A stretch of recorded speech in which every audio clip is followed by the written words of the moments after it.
अखंड मंडलाकारं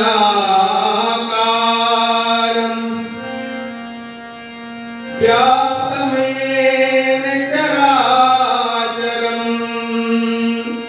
तत्पदं दर्शितं येन तस्मै श्री गुरुवे नमः।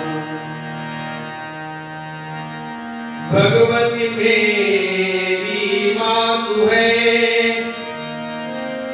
पिता मेरे श्री राम, उन दोनों के चरणों में मेरा कोटि कोटि प्रणाम। आइए श्रीमद् पावन प्रज्ञा पुराण की कथा पर पूज्य गुरुदेव की लेखनी से आगे चलती है। महाप्राज्ञ पिपलाद जी और आज के प्रश्नकर्ता के रूप में उद्दालक ऋषि जी अग्रिम पंक्ति में बैठे हुए हैं और समस्त संतों का, समस्त ऋषि सत्ताओं का अगुवाई कर रहे हैं। मित्रों, कर्म, ज्ञान और भक्ति, इनके भी विकृत रूप होते हैं। यदि हम कर्म कर ही रहे हैं लेकिन किसी से इसका हानि हो रहा है तो वो विकृत रूप है। ज्ञान है, उस ज्ञान से हम किसी को मारने की चेष्टा कर रहे हैं, दुख देने की चेष्टा कर रहे हैं, तो वह ज्ञान भी विकृत रूप है। भक्ति भी हम कर रहे हैं लेकिन भक्ति में किसी दूसरे धर्म की हम अवहेलना कर रहे हैं, उसको मान्यता नहीं दे रहे हैं, तो भी भक्ति भी विकृत रूप है। मित्रों, तीनों का समन्वय और विवेकपूर्ण कर्म, ज्ञान और भक्ति का समन्वय ही आत्मज्ञान की प्राप्ति कराता है। तो हमें आत्मज्ञान यदि पाना है तो कहते हैं आत्मज्ञान को पाना है तो कर्मशील बनना होगा। आत्मज्ञान को पाना है तो कर्मशील बनना होगा। ज्ञान योग भक्ति योग रुद्र को एक रूप करना होगा। ज्ञान योग भक्ति योग सूत्र को एक रूप करना होगा। एक रूप करना होगा।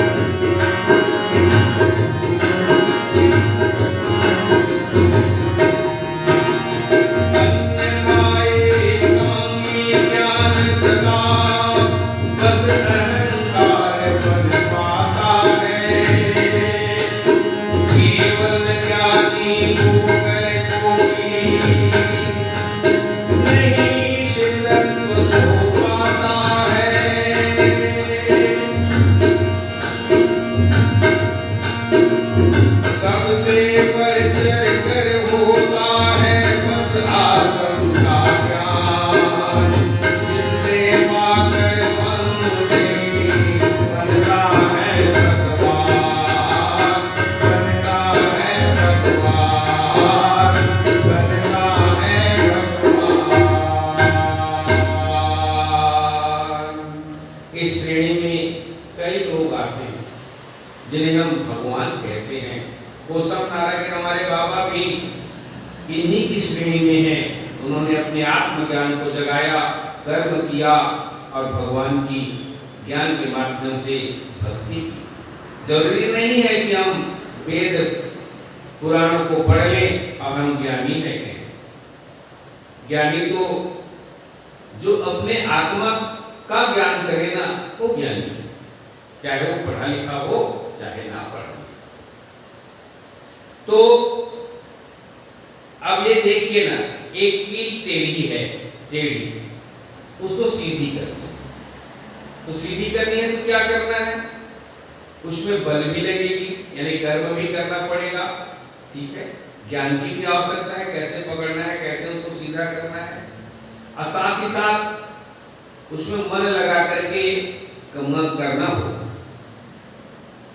बल, बुद्धि और ज्ञान तीनों की आवश्यकता होगी। लेकिन यदि हमारे पास बल है, पहलवान तो हम हैं, लेकिन पहलवान हैं, उसके बाद हमारे पास बुद्धि नहीं है और हमारे पास ज्ञान, बुद्धि यानी ज्ञान, और कर्म नहीं है, तो क्या पहलवान रहने से ही कील सीधी हो जाएगी? कदापि संभव नहीं। इसी तरह यदि हम ज्ञानी हैं, अज्ञानी तो हैं लेकिन कर्म नहीं है और भक्ति नहीं है, लगन नहीं है उसमें, तो क्या हो जाएगी? कील सीधी नहीं होगी। इसी तरीके से यदि हमारे पास भक्ति ही है लेकिन कर्म और ज्ञान नहीं है तो भी नहीं हो पाएगा। तो ज्ञान, कर्म और भक्ति का जीवन में संगम होना चाहिए, तीनों को मैच करना चाहिए, तीनों एक साथ होने चाहिए। कैसे? ज्ञान कर्म और भक्ति का जीवन में संगम होता है। ज्ञान कर्म और भक्ति का जीवन में संगम होता है। पावन से अंतर का सत्संग में जागृत होता है, सत्संग में जागृत होता है। जब तक नहीं होता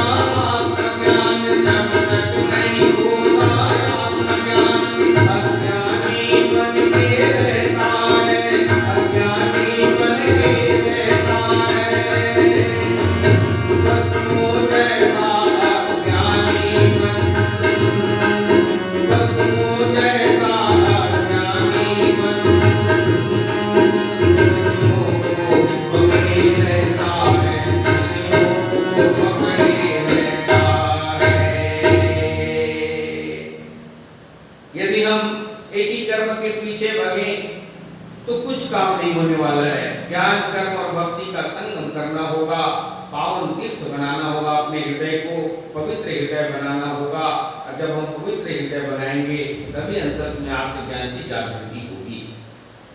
जब तक ऐसा ज्ञान नहीं आएगा तो अज्ञानी बन के रहना पड़ेगा, माया मोह में फंसा रहना पड़ेगा, जैसे पशु लोग रहते हैं। देखिए एक बात बताएं, हम यदि दिल्ली की कुतुब मीनार देखना चाहते हैं, आगरे का ताजमहल देखना चाहते हैं, चांदनी चौक को देखना चाहते हैं कैसा है करके, बतापुर सिटी कैसी देखना चाहते हैं, कलकत्ता का चिड़ियाघर कैसा है ये देखना चाहते हैं, पटना का कंकड़ बाग कैसा है ये देखना चाहते हैं, लखनऊ की भूल भुलैया कैसी है ये देखना चाहते हैं, स्वीडन का स्टॉकहोम कैसा है ये देखना चाहते हैं, तो निश्चित रूप से हम हमारे केवल इच्छा कर लेने मात्र से ही यह कार्य पूरा नहीं हो पाएगा। करना तो हम बहुत कुछ चाहते हैं, लेकिन करना चाहे तब ना, और जब करेंगे तो क्या होगा? तीनों का संगम बना के करना पड़ेगा, कर्म, ज्ञान और भक्ति का, तभी ये कार्य पूरा हो पाएगा। अब देखिए ना, एक बात, एक उदाहरण बताएं आपको। रामचरितमानस के प्रसंग से हमें इसको लेना पड़ा है, और रामचरितमानस की प्रसंग जो है क्या कहती है हम आपको बताते हैं। हनुमान जी को आप देख रहे हैं, हनुमान जी कैसे हैं? परम ज्ञानी, विवेकी, और विवेकी होने के बाद भी ताकतवर भी है, अपने शरीर को छोटा बड़ा भी कर लेते हैं, लेकिन फिर भी रामचरितमानस में गोस्वामी तुलसीदास जी ने बालकांड में उनको स्थान नहीं दिया। बिल्कुल हनुमान जी का नाम बालकांड में नहीं है। अयोध्या कांड में भी आप नहीं पाओगे, अरण्य कांड में भी आप नहीं पाओगे, किष्किंधा कांड से शुरू होती है और सुंदर कांड की 60 दोहा समर्पित हो जाती है हनुमान जी को। ऐसी है हनुमान जी की लीला। तो इसका तात्पर्य क्या है कि हनुमंताल जी तो पहले भी थे ना, तो हनुमंताल जी थे तो बाली जब सुग्रीव की पत्नी को हरण करके ले गया वापस ले आते, ताकतवर होते तो नहीं, कितना भी ताकतवर रहो, ज्ञानी रहो, लेकिन जब ब्रह्म ज्ञान यानी आत्मज्ञान की प्राप्ति नहीं होगी तब तक हम उस कार्य को नहीं कर सकते। इसीलिए तो कहते हैं ना, क्या कहते हैं, कहे अंगद लोचन भरी मारी, दो प्रकार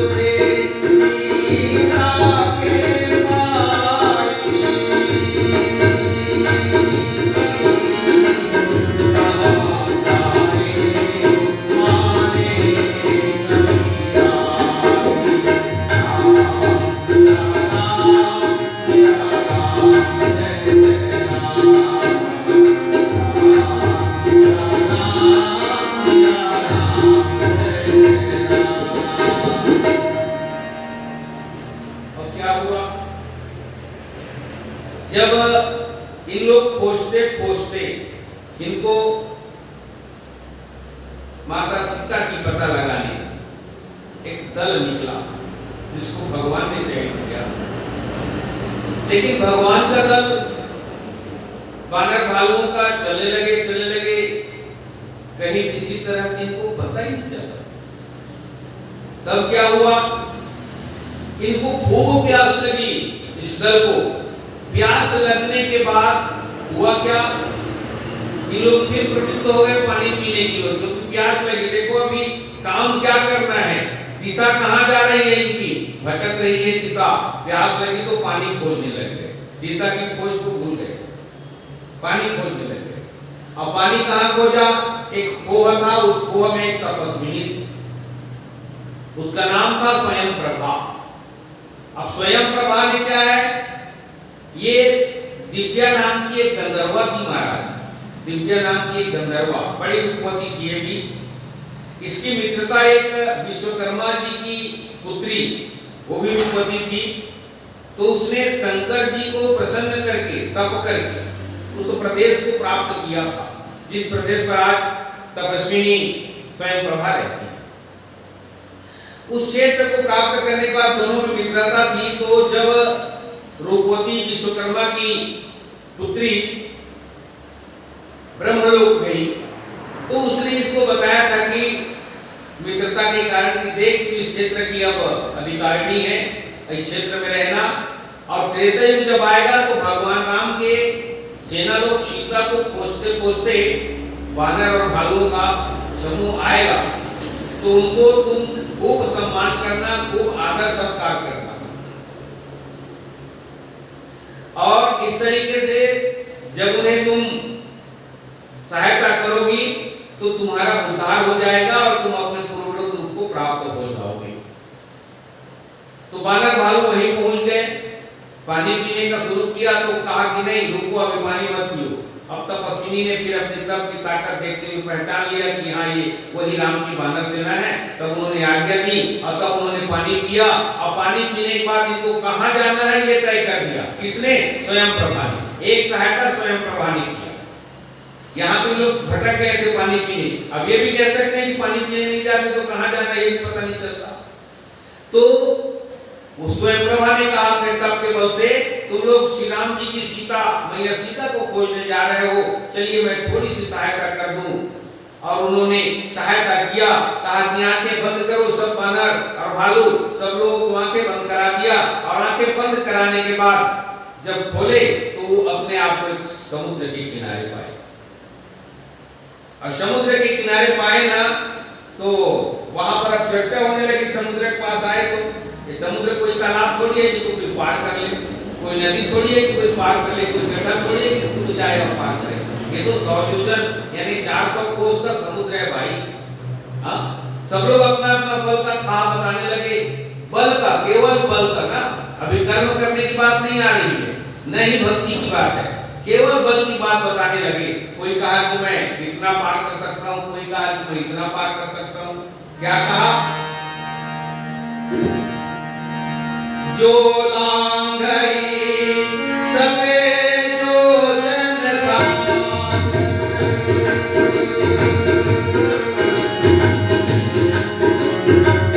करई सो राम नाम जिया, राम जिया राम जिया राम, जय जय राम राम जिया राम जिया राम, जय जय राम।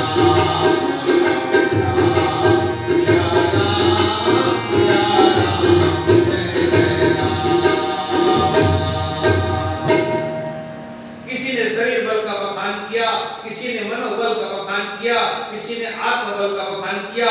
तीनों को अलग अलग बखान करने लगे, पर कोई क्षम नहीं हो पाए, कोई जा सकने के लिए समर्थ नहीं हो पाए। अब रोगी क्या करेगा? वो प्रतिभा विकसित, जिसके पास प्रतिभा है, मनोबल है, मैं कर सकता हूँ, लेकिन रोगी है तो क्या करेगा? हाँ?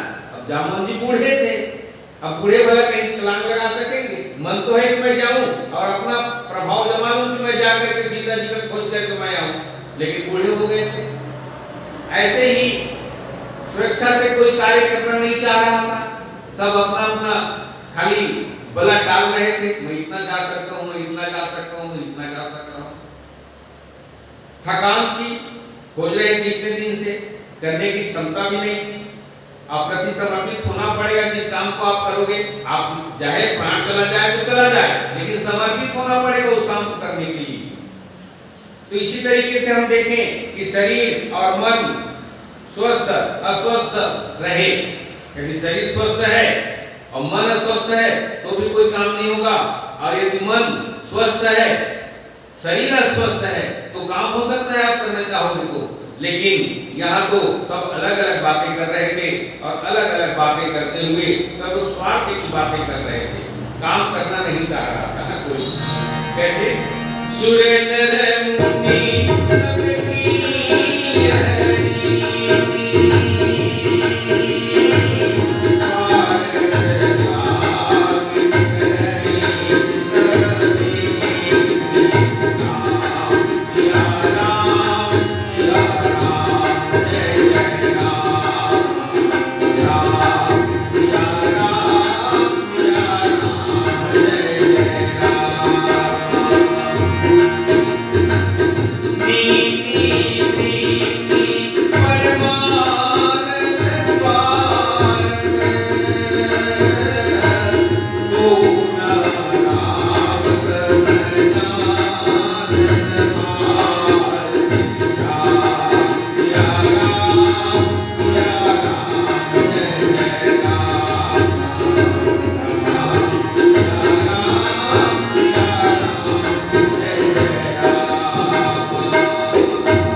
लेकिन क्या किया? कुछ नहीं कर पाए, किसी की जाने की हिम्मत न रही। हाँ, किसी की हिम्मत जाने की न रही। गीता क्या कहती है? गीता कहती है संशया विनश्यति। संशय यदि किसी व्यक्ति में हो तो उसका वो विनाश कर देता है। किसी काम में संशय है तो आप उस काम को नहीं कर पाएंगे। तो इस तरीके से संशय जो है वो विनाश करने वाला होता है, विनाश करने वाला। लेकिन संशय किसको था यहाँ उस दल में? संशय एक व्यक्ति को और था ताकतवर, उसके पास बल भी था, हाँ, अब करना भी चाहता था, क्योंकि भगवान ने युवराज बना दिया है ना। वो कौन है? अंगद। क्या अंगद ने क्या कहा? अंगद ने कहा, संशय भरते हुए कहा, अंगद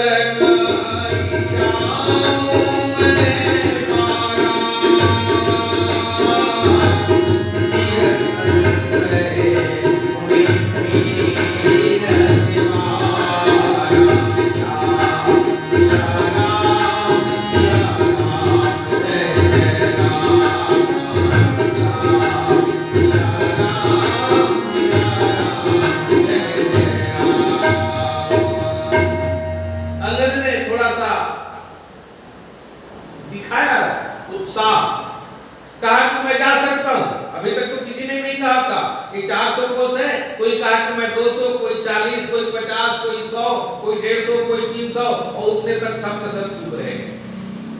लेकिन ये क्या कहा, इसने थोड़ा आगे बढ़ा, आगे बढ़ के कहा कि मैं 400 तो जा सकता हूँ, पार हो सकता हूँ, लेकिन फिर भी लेकिन लग गया। फिरते समय मुझे संशय, क्या संशय है? संशय ये है कि जब बाली का बेटा ये अंगद और रावण का बेटा अक्षय कुमार दोनों एक ही कक्षा में एक साथ पढ़ते थे महाराज।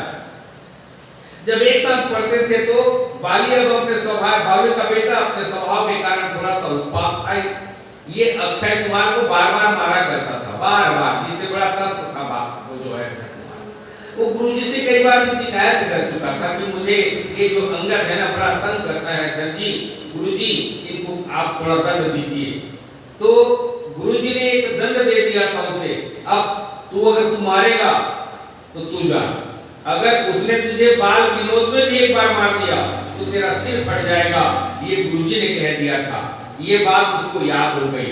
आज अक्षय कुमार रावण का बेटा वहां लंका में है, जब मैं लंका जाऊंगा तो इसलिए जब वो मुझे मार देगा, क्योंकि अब शत्रुता ठानी गई है, तो मार देगा बाल विनोद में भी, तो भी मेरी मृत्यु हो जाएगी, इसलिए फिर की बार कुछ संशय, हाँ ये संशय सुनी फिर की बार। तो मित्रों ये भी नहीं सक पाए, यानी इन्होंने भी पूरा नकार दिया, अब कोई नहीं बचा, केवल एक बचे, केवल और केवल एक। हाँ कौन बचे हैं जी? आइए उनको जगाते हैं। कौन जगाते हैं? जामवंत जी। कैसे जगाते हैं? कईरीछपति सुनु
हनुमान, हे हनुमान, आप क्यों चुप बैठे हो? सब लोगों ने अपना अपना बखान किया, आप भी तो थोड़ा सा बखान कर दो। लेकिन जो बलवान रहता है वो कुछ नहीं कहता। निश्चित रूप से आज हनुमान जी को जगा करके कहा कि आप पवन के पुत्र हैं, पवन पुत्र हैं, और आपका बल भी है, आपके पास बुद्धि भी है, आपके पास विवेक भी है, ये सब आपके पास है, आप विज्ञान के निधि हैं आप, तो कौन सी कार्य कठिन जगमाई, आपके लिए कोई कार्य कठिन नहीं है हनुमंतलाल जी, जो तुमसे नहीं होगी, तुम सब काम कर सकते हो। और तब उनको लगा कि हाँ मैं कर सकता हूँ करके, और आगे भी कहा जामवंत ने, जाम रावण काज लगी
की नारी को लेके आ जाऊंगा, लंका को तहस नहस कर दूंगा, आनव यहाँ की कूटो उपारी।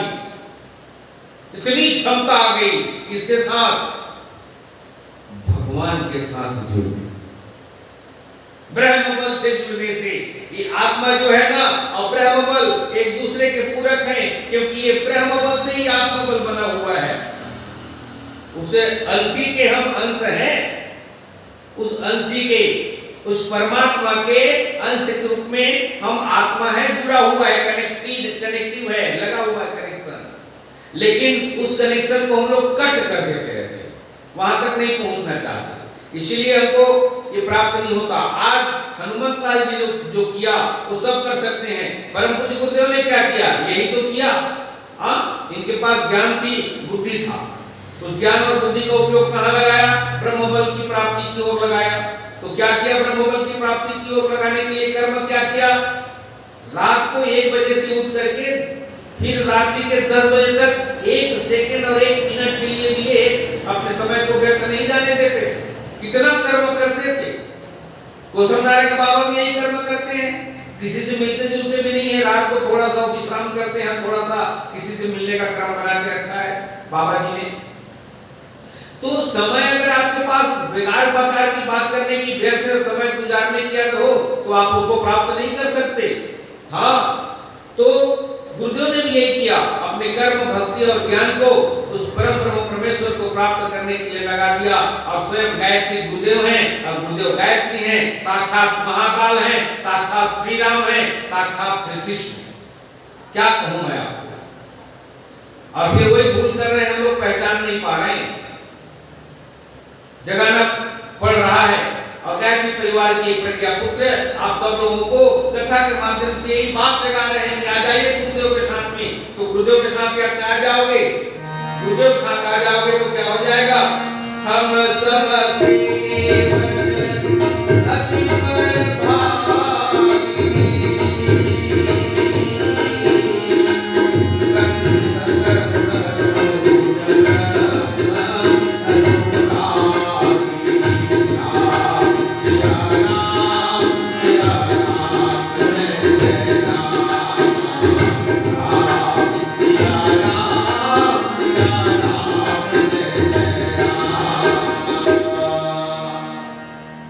जिस तरीके से बानर भालुओं ने कहा, क्या कहा कि अरे हम सब सेवक हैं किसके? उस परम ब्रह्म परमेश्वर के, उस संत जो हमेशा संतों के ध्यान में रहते हैं, भक्ति के, भक्त के पीछे पीछे भागते हैं, ये वही ब्रह्म है। उन्हीं ब्रह्म के हम सेवा करने का हमको मौका मिला है, हमको बड़ा भाग्य मिला है, हम बड़े बड़ा भागी। ऐसा उन लोगों ने सोचा। आप हम भी ऐसा ही सोचें और ऐसा सोच करके हम भी भगवान का काम करें। यदि हम ऐसे ही भेड़ बकरियों के बीच में एक शेर जैसे रहता है, उसको अपना भान नहीं होता है कि मैं शेर हूं, उसको जब शेर आते हैं परछाई दिखाते हैं जल में, और जब दहाड़ने को कहते हैं तो दहाड़ता है, तब उसको प्राप्ति होती है, तब उसको पता चलता है कि मैं शेर हूं। वैसे ही हम लोग शेर हैं, हमें बकरी के झुंड में नहीं रहना है, हमें जानवर बन के नहीं रहना है, पशुवत व्यवहार में नहीं रहना है। ऊपर उठ करके देखें, भगवान की सेवा तो करें, भाग्यशाली बन जाएंगे, भाग्यशाली बन जाएंगे। और हम हैं भाग्यशाली क्योंकि ईश्वर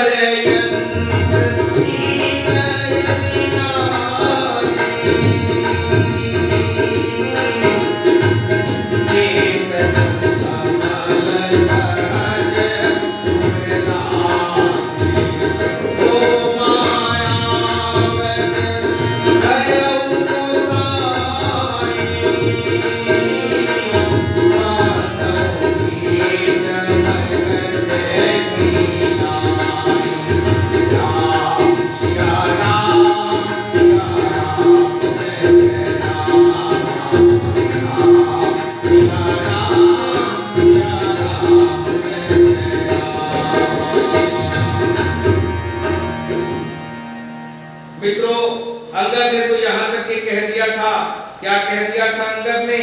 अंगद ने कह दिया था, कहे अंगद लोचन भरे बारी, और दो प्रकार भय मृत्यु हमारी, यहाँ न सुध सीता के पाई, कहाँ जाए मारे कबीराई। कह दिया था अंगद ने। हाँ, देखिए आंखों में आंसू भर करके अंगद कहते हैं दो प्रकार से हमारी मृत्यु हो जाएगी। कैसे दो प्रकार से? यहाँ भी हम सीता की सुधि नहीं पाते हैं तो हम मारे जाएंगे, और दूसरी यदि हम बिना पाए वापस चले जाते हैं तो सुग्रीव वहां हमको मार देगा, वानरराज हमको मार देगा, कबीराई हमको मार देंगे। लेकिन यहाँ तो दो की बात क्या है, और तीसरे भी और आ जाते हैं। यदि हम इस तरीके से माया में बंधे रहे ना तो जंजीरों में झगड़ा हुआ, भाव बंधन में झगड़ा हुआ, माया के बंधन में झगड़ा हुआ। यदि व्यक्ति माया वश भूला हुआ है तो अपने आत्मा रूपी भगवान अंशी हैं, उसके अंश हम हैं करके हमें पहचान नहीं है। हम चेतन हैं, अमल हैं और सहज सुख राशि हैं। आनंद प्राप्त होगा उस आत्मा से। अपनी आत्मा को उस परमात्मा के साथ जोड़ दो। जब जोड़ दोगे तो क्या हो जाएगा? जब हीरे कूड़े में रहता है ना तो उसको भान नहीं होता है। हम इस तरीके से माया में बंधे हुए हैं, बंदरों की भांति पिंजरे में है, तोते की भांति पिंजरे में है, तब हमको कोई भान नहीं कि हमें कितनी ताकत है। लेकिन यदि हम उस परमात्मा से अपनी इस आत्मा को जोड़ देंगे तो क्या हो जाएगा? नर में हम देवत्व बन जाएंगे। हम स्वतंत्र बुद्धि प्राप्त करने के योग्य हैं। हम कुछ भी कर सकते हैं। बुरे बुद्धि की ओर ना जाए, अच्छी बुद्धि की ओर जाए तो हम पेय मार्ग में नहीं श्रेय मार्ग की ओर बढ़ सकते हैं। ये हमारी ताकत है। हम लोहा है लेकिन सोना बन सकते हैं। हम स्वार्थ से परमार्थ की ओर जा सकते हैं और अंधकार से प्रकाश की ओर जा सकते हैं। जब हम ये आत्मा परमात्मा की ओर जाना चाहें तो वर्ण करने में हम भूल ना करें। वर्ण करने में जैसे अर्जुन और दुर्योधन ने वर्ण के लिए, जब अर्जुन जी ने कृष्ण को मांगा तो दुर्योधन को लगा ये तो बिन मांगे मेरी मुरादें पूरी हो गई। तो चाहता था औक्षणी सेना को, नारायणी सेना को, सो अर्जुन ने नहीं मांगा। अब वर्ण में जो नहीं चूकेंगे वो भाग्यशाली ही होंगे ना, और जो चूक जाएंगे वो कभी भाग्य का उनका साथ नहीं दे सकता, भाग्यशाली हो ही नहीं पाएंगे। आप देखिए ना नचिकेता जी ने क्या किया। यमाचार्य को तीनों राज्य, धर्म, दौलत और आत्मज्ञान उपनिषद के ऋषियों में नचिकेता अनमोल रत्न माने जाते हैं। हाँ, तो ये क्या है? कर्म, भक्ति और ज्ञान को आगे बढ़ा करके पाया। अरे कुबेर कितना कुरूप था। कुबेर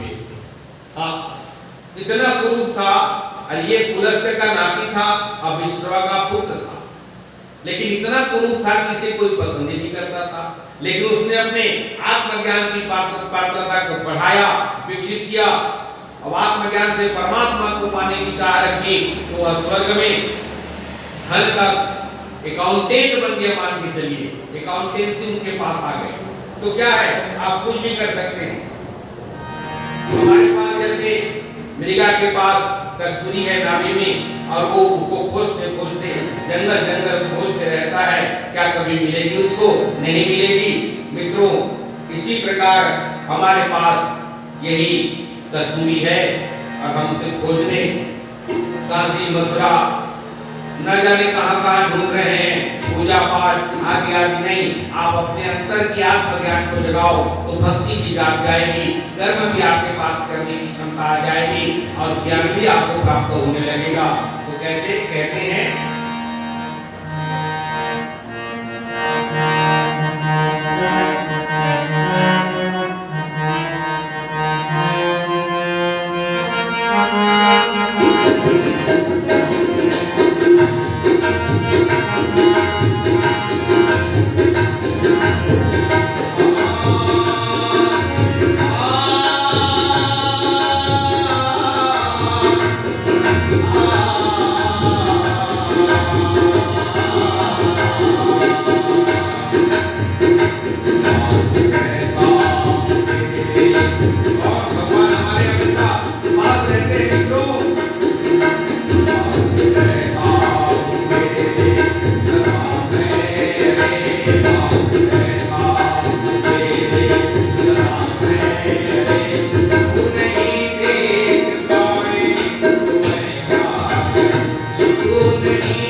फिर हम ज्ञान कर्म भक्ति की और शेष भाव को लेकर के आएंगे।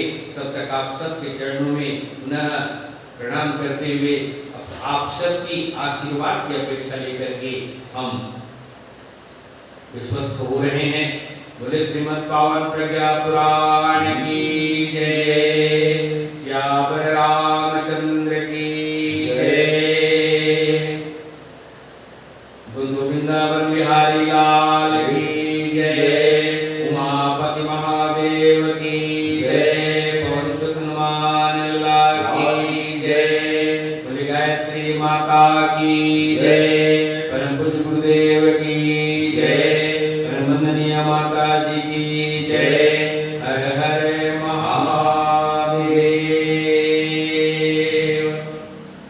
वंदे वेद मातरम, वंदे